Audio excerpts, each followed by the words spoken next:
సంగీతం అది ఒక భాష కాదు, ఒక భావోద్వేగం. సరిహద్దులు లేవు. కులం, మతం, ప్రాంతం అనే తేడా లేదు. పసిపాప నుంచి వృద్ధుడి వరకు ప్రతి హృదయాన్ని తాకే ఏకైక కళ సంగీతం. అలాంటి సంగీతం పుట్టుక నుంచి నేటి ఆధునిక స్వర ప్రపంచం వరకు భారతీయ సంగీత వైభవాన్ని కళ్లకు కట్టినట్లు చూపించే అరుదైన మ్యూజియం బెంగళూరులో ఉంది. సంగీతాన్ని చూసి, విని, తాకి అనుభవించే ఆ విశిష్ట ప్రపంచం ఎలా ఉంటుందో చూద్దాం. ఇండియన్ మ్యూజిక్ ఎక్స్పీరియన్స్ మ్యూజియం వద్ద మనం ప్రస్తుతం. ఇది ప్రపంచంలోనే సంగీత పరికరాలని మనం ప్రత్యేకంగా పరిశీలించి ఎక్స్పీరియన్స్ చేసే మ్యూజియంగా చెప్తున్నారు. సో ఇక్కడ వచ్చే విజిటర్స్ ఎలాంటి మ్యూజిక్ని ఎంజాయ్ చేయొచ్చు, ఇక్కడ ఏమి ఎక్స్పీరియన్స్ పొందొచ్చు అనేది మనకు తెలిసేందుకు అనంతలక్ష్మి గారు మనతో ఉన్నారు. వారితో మాట్లాడదాం. Hi madam. సో ప్రపంచంలోనే తొలి ఎక్స్పీరియన్స్ మ్యూజియంగా చెప్తున్నారు. సో ఇక్కడికి వచ్చే విజిటర్స్ ఎలాంటి ఎక్స్పీరియన్స్ని పొందవచ్చు?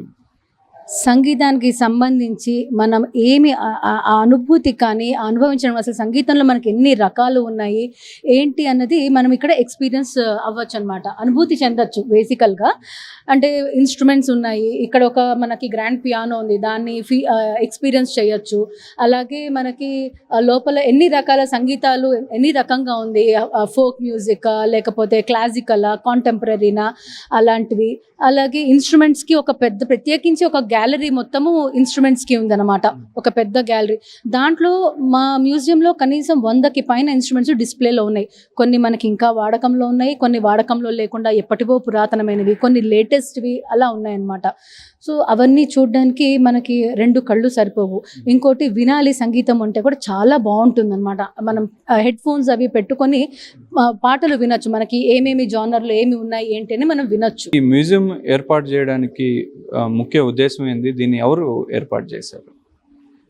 బ్రిగేడ్ గ్రూప్ సంస్థాపకులు జయరమన్ గారిని ఆయన బ్రెయిన్ చైల్డ్ అని చెప్పొచ్చు అనమాట. అందరూ అట్లా ఒక టీం అంతా సంగీతం సంబంధించినవి, అవి పరికరాలే కానివ్వండి, వాటికి సంబంధించిన ఇన్ఫర్మేషనే కానివ్వండి, ఒక చోట ఉంటే బాగుంటుంది, అలాగే ఊరికే పెడితే ఎలా చూసి వెళ్ళిపోవడం అవుతుంది అని ఇంటరాక్టివ్ రకంగా చాలా కాలము ప్లాన్ చేసి ఇది చేశారనమాట. సో ఇది ఇక్కడ మ్యూజియం సంబంధించి ఇక్కడికి వచ్చేవారు ఒక మ్యూజిక్ని వినడమే కాదు, పురాతనమైన అసలు మ్యూజిక్ అనేది ప్రకృతి నుంచి అనేది మ్యూజిక్ అనేది పుట్టిందని చెబుతుంటారు. సో ప్రకృతి నుంచి తర్వాత వాయిద్య పరికరాల వద్ద వరకు ఇప్పుడు లేటెస్ట్గా కూడా అనేక రకమైన వాయిద్యాలు, మ్యూజిక్ పరికరాలు అనేది వచ్చాయి. సో వీటి అన్నిటినీ కూడా పురాతనంగా ఏ విధంగా మ్యూజిక్ అనేది అభివృద్ధి చెందుతూ వచ్చింది ఈ నాటి వరకు అనేది ఇక్కడికి వచ్చే వారందరూ కూడా ఓన్గా పురాతనమైన ఈ మ్యూజిక్ ఇన్స్ట్రుమెంట్స్ అనేది వాటిని టచ్ చేస్తూ వాటిని వాయిస్తూ కూడా ఎక్స్పీరియన్స్ పొందే విధంగా కూడా ఇక్కడ మ్యూజియంని ఏర్పాటు చేశాము. సో మనం ఇక్కడ ఒక పియానో కూడా చూడొచ్చు. సో ఇది కూడా పురాతనమైనది. సో ఇలా వారు టచ్ చేస్తూ కూడా వాటిని వచ్చే మ్యూజిక్ని, వాటిని మ్యూజిక్ పరికరాలను కూడా ఎంజాయ్ చేసే విధంగా కూడా ఈ మ్యూజియంని ఏర్పాటు చేశామని చెప్పి చెబుతున్నారు. సో ఇక్కడికి వచ్చేవారు ఎలాంటి ఎక్స్పీరియన్స్ పొందవచ్చు, ఎలాంటి ఎక్స్పీరియన్స్ చేస్తున్నారు అనేది మనం ఒకసారి మ్యూజియం మొత్తం కూడా ఎక్స్ప్లోర్ చేసి చూద్దాం.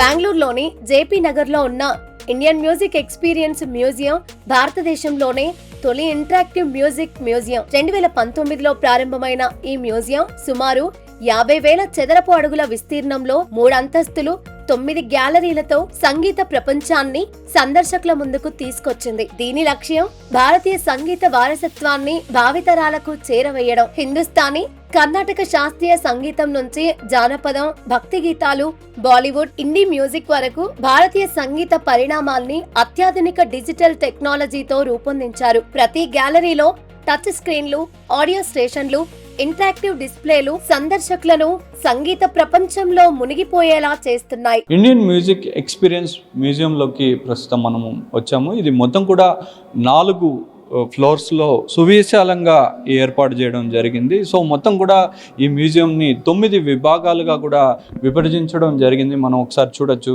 ఈ మ్యూజియం మొత్తం కూడా 9 విభాగాలుగా కూడా విభజించి ఇక్కడికి వచ్చేవారు ఎక్స్పీరియన్స్ చేసే విధంగా ఉన్నారు. సో మనతో పాటు అనంతలక్ష్మి గారు ఉన్నారు. ఆమెను అడిగి ఈ 9 గ్యాలరీలు ఏ విధంగా ఉంటుంది అనేది చెప్పుకున్నాం. సో 9 గ్యాలరీలకి వెళ్లే ముందర మనం ఇక్కడ ఈ వాల్ ఏదైతే ఉందో నవరసాలు అంటారు. అంటే మనకి నవరసాలు సంస్కృతంలో 9 రసాలు అంటే ఎమోషన్స్ అన్నమాట. వాటిని మనము సంగీతంలో ద్వారా మనం వాటిని వ్యక్తీకరించవచ్చు, మనం వాటిని చూపించవచ్చు. సంగీతంలో మనకి బాధ కలిగిన, ఆనందం కలిగిన అలాగని చెప్పేసి నవరసాలు. అలాగే నవరసాలకి ఆ నెంబర్ని చూసుకుంటూ మనకి 9 గ్యాలరీస్ ఉన్నాయి ఇక్కడ. మనకి ఒక గ్యాలరీలో మనకి ట్రెడిషనల్ మ్యూజిక్, క్లాసికల్ మ్యూజిక్ గురించి చెప్తే, ఇంకొక గ్యాలరీలో మనకి కాంటెంపరీ మ్యూజిక్ అని ఒక గ్యాలరీ, అలాగే ఇంకొక గ్యాలరీ కేవలం మనకి ఇన్స్ట్రుమెంట్స్, ఎన్ని రకాల పరికరాలు, వాద్య పరికరాలు ఉన్నాయి ఏంటి అన్నది మనకి ఒక గ్యాలరీ మొత్తం. ఇంకొకటి మనకి కొన్ని పరికరాలు మనవే అనుకున్నాము కానీ అవి మనవి కాదండి, వేరే చోటు నుంచి వచ్చినవి కూడా మనవి అని సొంతం చేసేసుకున్నాము అలాంటివి. అలా రకరకాల గ్యాలరీస్లో మనకి వేరే వేరే రకాల సంగీతము వాటికి సంబంధించినవి ఉన్నాయన్నమాట. అది చూడడమే కాకుండా మనం వినొచ్చు. హెడ్ ఫోన్స్ పెట్టుకుని ఆ రకమైన సంగీతం మనకి ఎలా ఉంటుంది అని హెడ్ ఫోన్స్ పెట్టుకొని వినొచ్చు. ఎస్, ఇక్కడ చూస్తున్నట్టయితే నవరసాలు అంటున్నారు. సో 9 విభాగాలుగా విభజించి ఈ మ్యూజియంని ఏర్పాటు చేశామని చెప్తున్నారు. సో అత్యంత పురాతనమైన మ్యూజిక్ ఇన్స్ట్రుమెంట్స్ని కూడా ఇక్కడ ఎక్స్పీరియన్స్ చేయొచ్చు అంటున్నారు. సో మనం ఒకసారి వెళ్ళి దాన్ని ఎక్స్పీరియన్స్ చేద్దాం.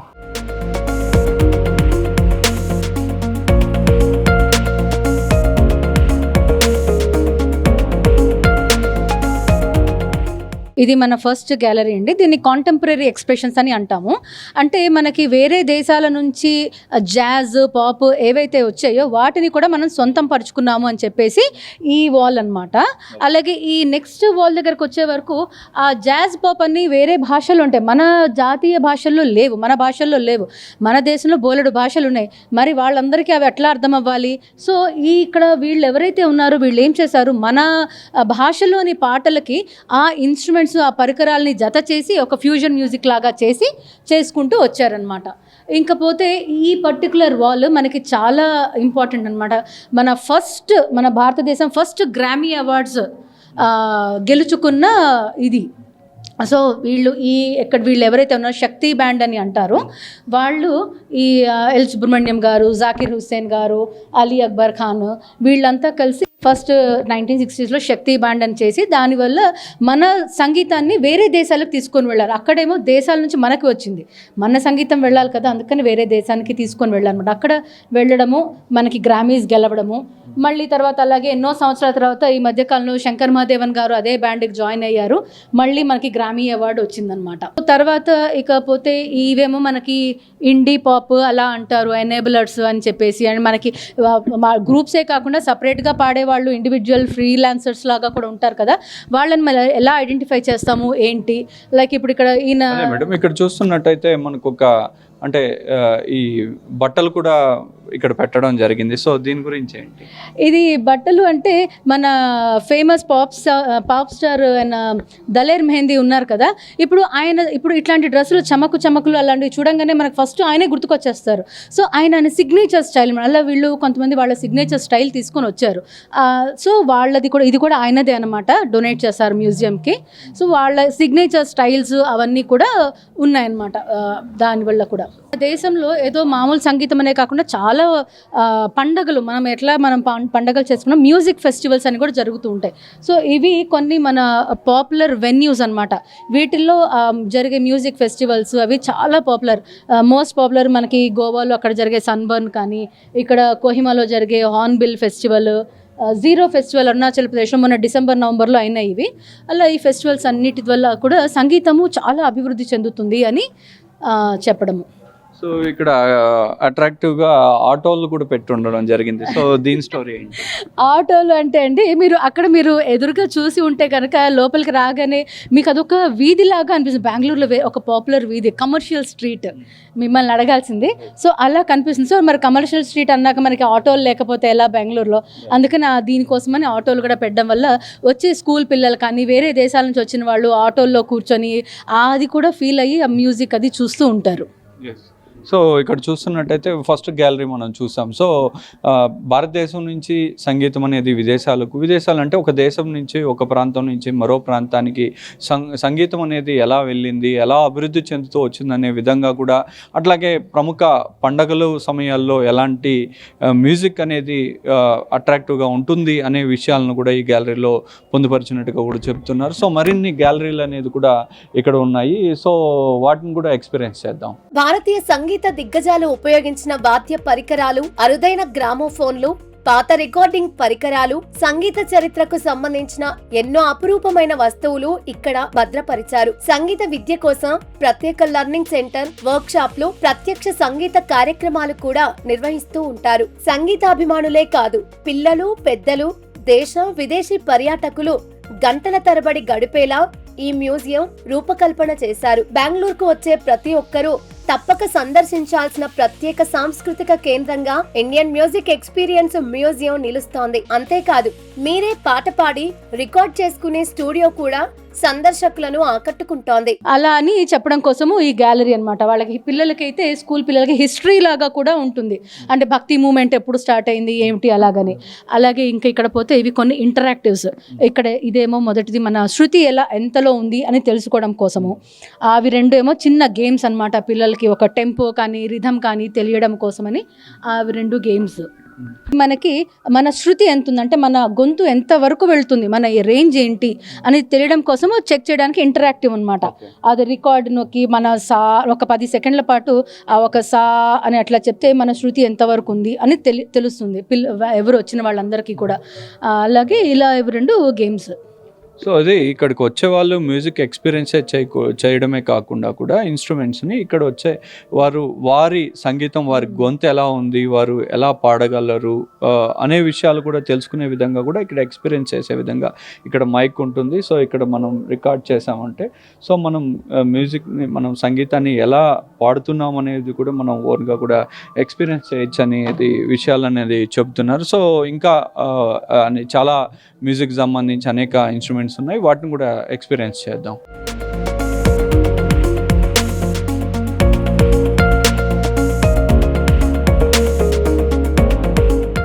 ఇది మా మ్యూజియంలో హైలైట్ అని చెప్పచ్చండి.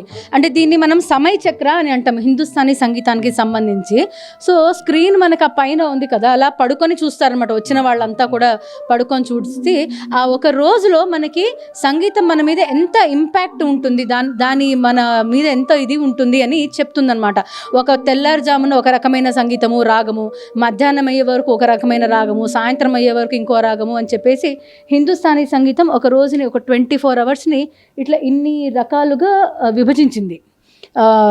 ఇన్ని ప్రహారని అంటారు హిందుస్థానీ సంగీతంలో. సో ఒక్కొక్క దీనికి కొన్ని రాగాలు ఉన్నాయన్నమాట.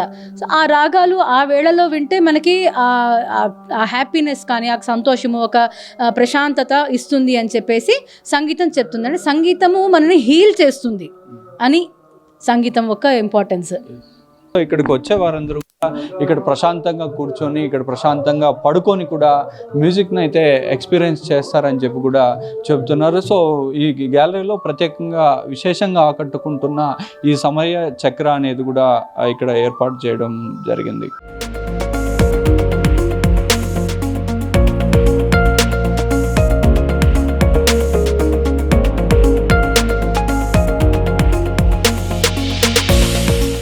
మనకి ఈ గ్యాలరీ ఎలాగంటే సంగీతము మనకి రోజువారీ జీవితంలో కూడా ఉంది అంటే మనం చేసే ప్రతి ఒక్క పనిలోనూ ఒక చిన్న పండగే కానివ్వండి, పిల్లల్ని నిద్రపుచ్చడమే కానివ్వండి, ఇంట్లో ఒకప్పుడు కాలంలో చిలికేవాళ్ళు అట్లాంటి వాటికి కానీ, అంటే మనం ఇవి చూస్తే వాటిది కూడా మనకి జోల పాటలు కానీ, పనులు చేసుకుంటూ పాటలు కానీ, అలా అన్ని చోట్లను మనకి సంగీతం ఉంది. అంటే సంగీతం మనలో ఎప్పుడూ ఉంది, మనతో ఎప్పుడూ ఉంది అని. అలాగే ఇంకెటిపోతే మనకి ఈ సాంగ్స్ ఆఫ్ లైఫ్ అని అంటారు. అంటే మన జీవితంలో పుట్టుక దగ్గర నుంచి చనిపోవడం వరకు కూడా ప్రతి ఒక్కదానికి పాటలు ఉన్నాయి మనకి.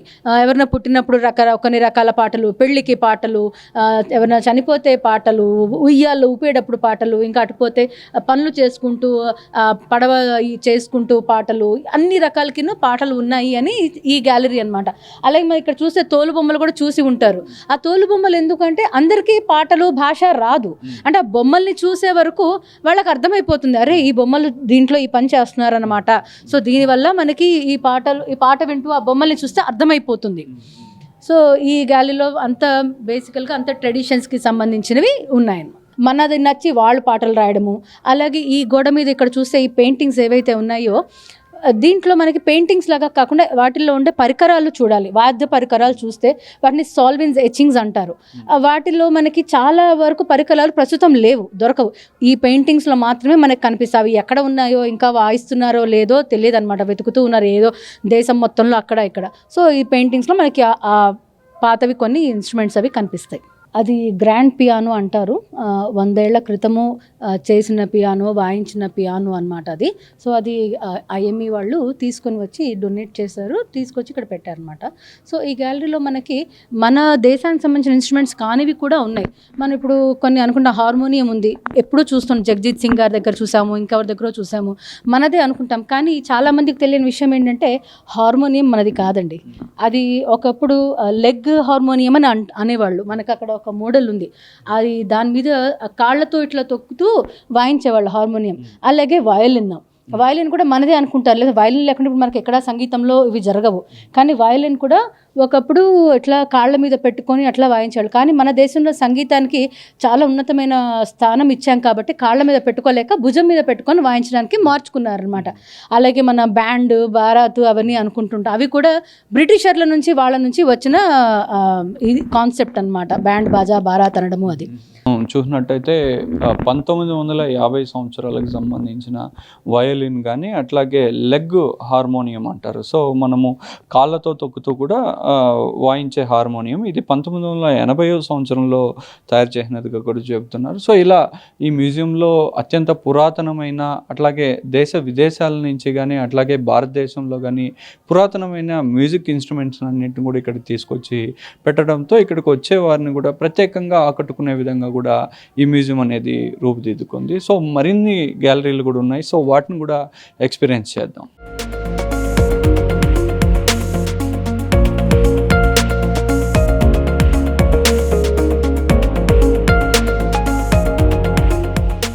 ఇది మా మ్యూజియంలో చాలా ఇంట్రెస్టింగ్ గ్యాలరీ అండి. ఎందుకంటే మనకి ఇక్కడ ఇన్స్ట్రుమెంట్స్, రకరకాల మనం ఏవో టీవీలో వాటిలో 4 చూస్తాము, బట్ ఇక్కడ మనకి 100కి పైన ఇన్స్ట్రుమెంట్స్ ఉన్నాయి. బేసికల్గా మనకి వాద్య పరికరాలు 4 రకాలు అంటారు. ఒకటి విండ్ ఇన్స్ట్రుమెంట్ అని, స్ట్రింగ్ ఇన్స్ట్రుమెంట్ అని, పర్కషన్ అని. కానీ చాలామందికి తెలియదు 4వది కూడా ఇంకొక రకం ఉంది అని, దాన్ని సాలిడ్ ఇన్స్ట్రుమెంట్ అని అంటారు. సో ఇప్పుడు విండ్ ఇన్స్ట్రుమెంట్స్ అనే వరకు మనము ఫ్లూటు, షెహనాయి, నాదస్వరము ఇలాంటివన్నీ కూడా వాటిల్లోకిను. ఈ వయలిన్, సితార, సరోద్ ఇవన్నీ కూడా మనకి స్ట్రింగ్ ఇన్స్ట్రుమెంట్స్. ఇక పర్కషన్స్లోకి వస్తే మనకి తబలా, మృదంగము, ఢోలక్, అలాగే అవన్నీ దాంట్లోకి. ఇంకా సాలిడ్ ఇన్స్ట్రుమెంట్ అంటే ఆ ఘటము. అలా 4 రకాలుగా ఉన్నాయన్నమాట.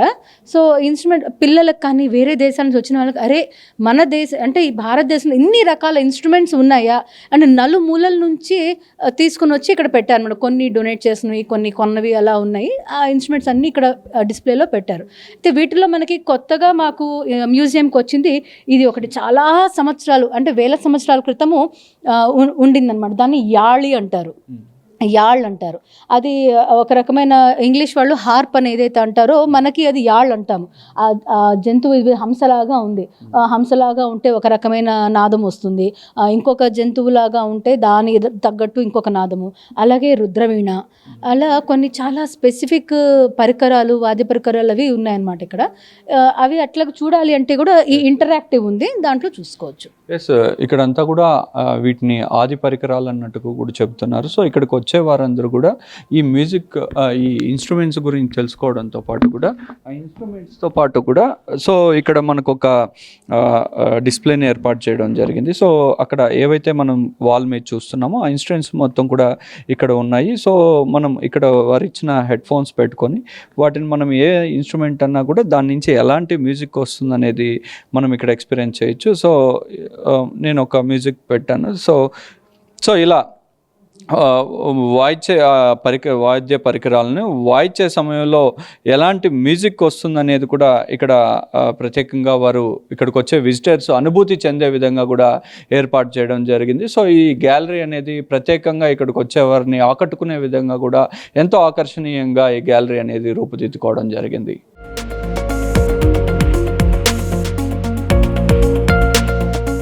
సో సాంగ్స్ ఆఫ్ స్ట్రగుల్ అంటే మనకి సంగీతము ఆనందించడానికే కాదు, మనం ఏదో వాయించడానికి మనం ప్రశాంతంగా ఉండడానికి కాకుండా ఆ సంగీతము మనకి ఆ పాటలు వాళ్ళు రాసిన దానివల్ల విప్లవంగా కూడా స్వాతంత్రం టైంలో మనకి స్వాతంత్రం వస్తుంది మీరు వదిలి వెళ్ళకండి అని చెప్పడానికి, అలాగే మన స్వాతంత్రంలో మనము చాలా ఇదిగా పార్టిసిపేట్ చేయాలి అని, కానీ ఇలాంటి వాటికి అన్నిటికీ కూడా సంగీతము ఎంతో హెల్ప్ చేసింది. సో అట్లాంటి వాటి కోసమని ఈ గ్యాలరీ.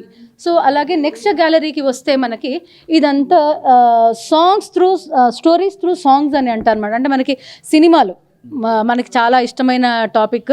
సినిమాల్లో మనకి సంగీతం, ఒక పాట లేకుండా ఒక సినిమాని మనం ఊహించుకోలేము. అంటే పాటలు సినిమాలు అలాగే ఉంటాయి. అంటే సినిమాల్లో మనకి పాటలు ఎందుకు ఉంటాయి అంటే వాటి నుంచి మనకి కథలు వస్తాయి. మనకి ఒక పాటలో ఒక కథ చెప్పేసేయచ్చు.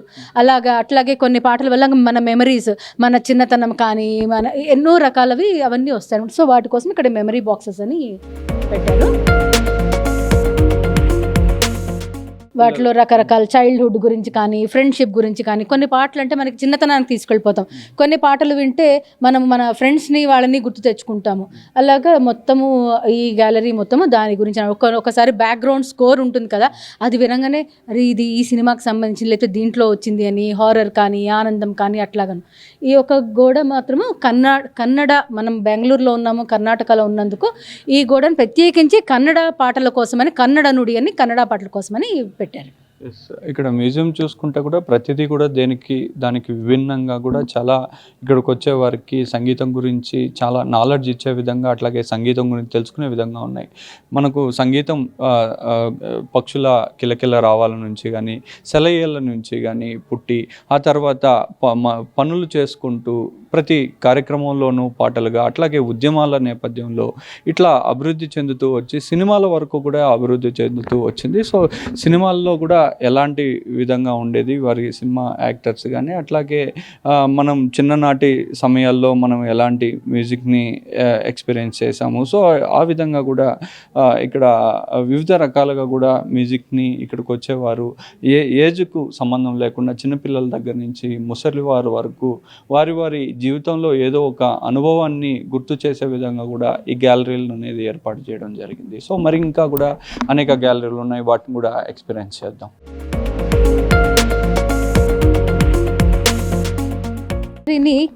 రీచింగ్ అవుట్ అని అంటాం అనమాట. అండ్ మనకి సంగీతం మనకి ఎలా వస్తుంది, మనం వినడం అనేది ఎలా మారింది, ఇన్ని సంవత్సరాల్లో వాటిలో ఎలా మారింది, ఒక ఫోనోగ్రామ్ గురించి కానీ, తర్వాత గ్రామోఫోన్ గురించి కానీ. మనకి ఇక్కడ ఒక చిన్న గ్రామోఫోన్ సెటప్ పెట్టారు. ఎందుకంటే ఒకానొక కాలంలో గ్రామోఫోన్స్ ఉన్న టైంలో అందరూ కొనగలిగే వాళ్ళు కాదు. ఇప్పుడు ఒక వీధిలోనో ఒక ఊర్లోనో ఒకళ్ళు కొన్నారు అంటే వాళ్ళ ఇంట్లో పెట్టుకొని ఉంటే ఆ ఇంట్లో ఉండేవాళ్ళు చుట్టుపక్కల వాళ్ళంతా ఇలాగా ఒక చోట చేరి కూర్చుని వినేవాళ్ళు అనమాట.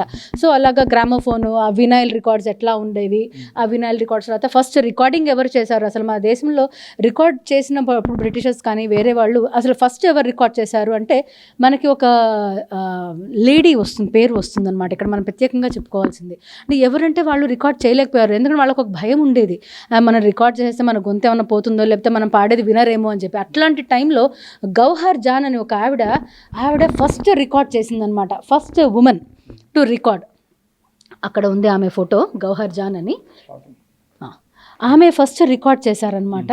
అంటే అప్పట్లో రికార్డ్ చేసేస్తే మనకంటే ఇప్పుడు ఎడిటింగ్ చేసుకుంటాం, అప్పట్లో ఎడిటింగ్ ఆప్షన్ లేకపోయే వరకు ఆడవాళ్ళు పాడడము అనేదే కష్టము. అంటే ఆవిడ వాళ్ళతో డీల్ చేసి, మీరు ఇలా కాదు, నేను పాడతాను, నాకు ఎంత ఇస్తారు, మీరు నేను ఛార్జ్ చేస్తాను, మీరు ఎంత ఇస్తాను, అవన్నీ కుదరదు అంటే సర్లే చూసుకుందామని ఆమె పాడేసి పాట చివరికి గౌహర్ జాన్ అని పేరు చెప్పేసింది. అంటే ఇంకా అది ఎడిట్ చేయడానికి లేదన్నమాట. అలాగా రెవల్యూషన్ అనేది తీసుకుని వచ్చారు ఆవిడ, ఆడవాళ్ళు కూడా పాడొచ్చు చేయొచ్చు అని.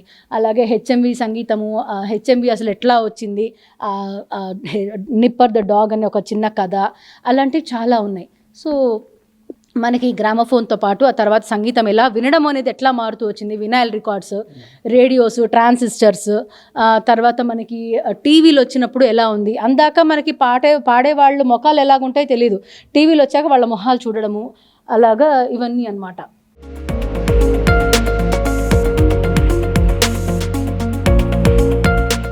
మనకి ఇవి ఆ కాలంలో ఉన్న రకరకాల మైక్రోఫోన్స్, ఇప్పుడు మనకి షర్టుకు పెట్టేసుకుంటాం అలా, ఇవన్నీ రకరకాల మైక్రోఫోన్స్. అలాగే వినైల్ రికార్డ్స్ కన్నా ముందర మనకి వ్యాక్స్ సిలిండర్స్ అని ఉండేవన్నమాట రికార్డ్ చేయడానికి.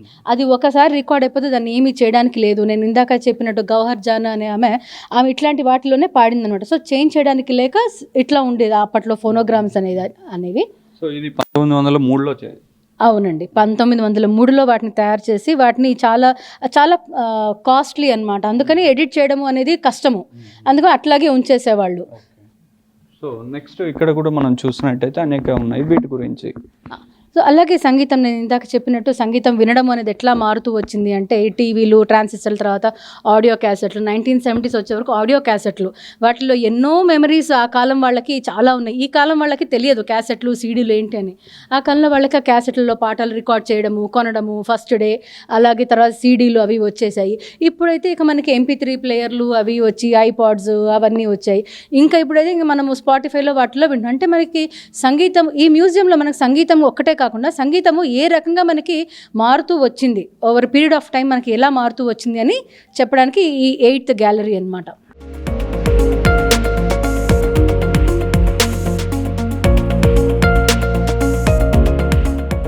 మన ఆఖరికి వచ్చామండి గ్యాలరీస్ అండ్ మ్యూజియంలో.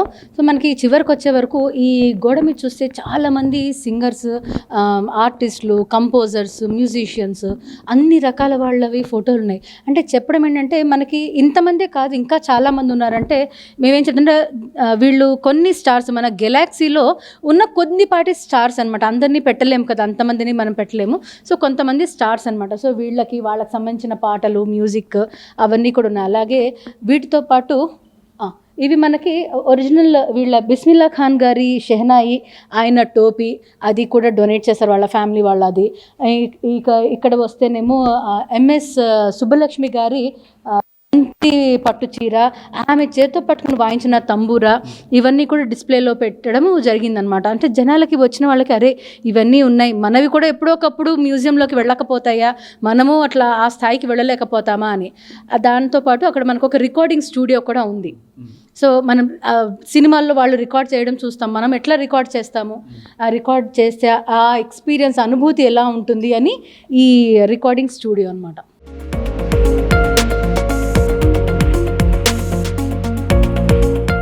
ఇక్కడ మనం ప్రముఖంగా కూడా చెప్పుకోవచ్చు సుశీల గారు కానీ, అట్లాగే SP బాలసుబ్రహ్మణ్యం గారు కానీ. సో ఇట్లా మనకు ప్రముఖ సంగీత కళాకారుల గురించి కూడా ఇక్కడ తెలపడం జరిగింది. సో ప్రత్యేకంగా చూస్తే AR రెహమాన్ కానీ, అట్లాగే ఇటీవల మృతి చెందిన జానకి గారి వారి ఫోటో కానీ, సో ఇట్లా ప్రముఖులు అందరి, లతా మంగేష్కర్ కానీ, MS సుబ్బలక్ష్మి గారి ఫోటో కానీ, సో ఇలా మొత్తం కూడా గ్యాలరీలో ఎందరో మహానుభావులు, అందరికీ వందనములు అంటూ కూడా ఇక్కడ అందరి గ్యాలరీలో ఈ ఫొటోస్నన్నీ కూడా ఏర్పాటు చేయడం జరుగుతుంది. సో ఓవరాల్గా చూస్తే సంగీత ప్రియులకు కానీ, సంగీతానికి సంబంధించిన వారి పాటలు ఎలా పుట్టాయి, మ్యూజిక్ అనేది ఎలా పుట్టింది, నాటి నుంచి ఎలాంటి పరికరాలు వినియోగించి వాటిని రికార్డ్ చేశారు, అట్లాగే ఎవరు తొలిత ఈ పాటలు అనేది పాడారు అనే విషయాలను తెలుపుతూ కూడా,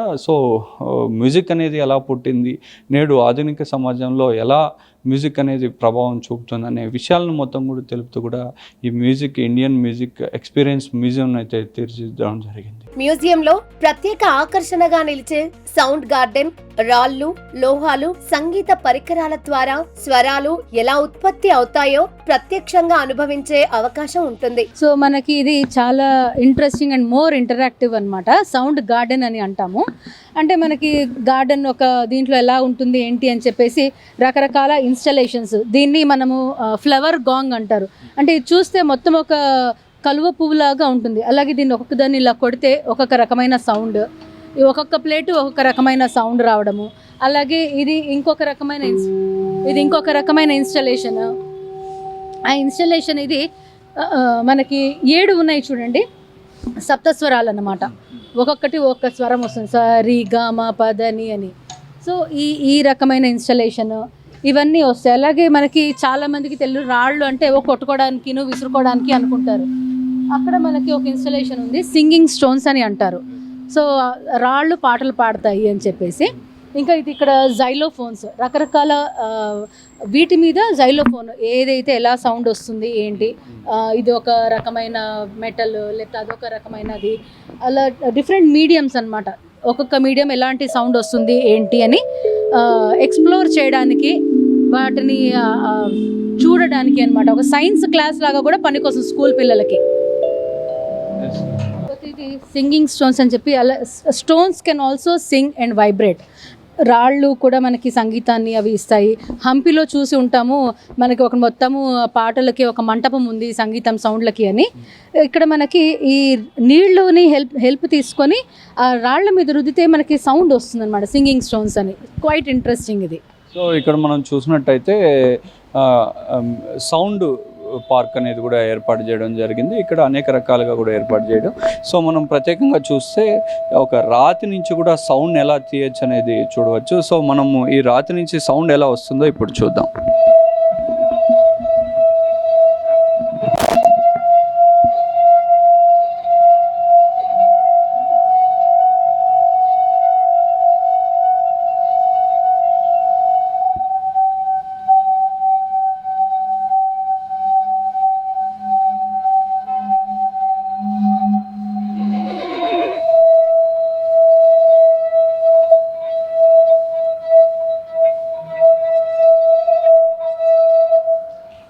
సో ఇది మనము చూసినట్టయితే ఒక నీటిని చేత్తో అద్దుకొని దాన్ని ఒక ఒత్తిడితో రాతి మీద ఒక రిథమ్ అనేది ప్లే చేస్తే ఆ సౌండ్ రాతి నుంచి కూడా సౌండ్ వస్తుంది. సో మనం ఇక్కడ ఇంకొక స్టోన్ దగ్గర కూడా సౌండ్ ప్లే చేస్తున్నారు, దాని గురించి చూద్దాం.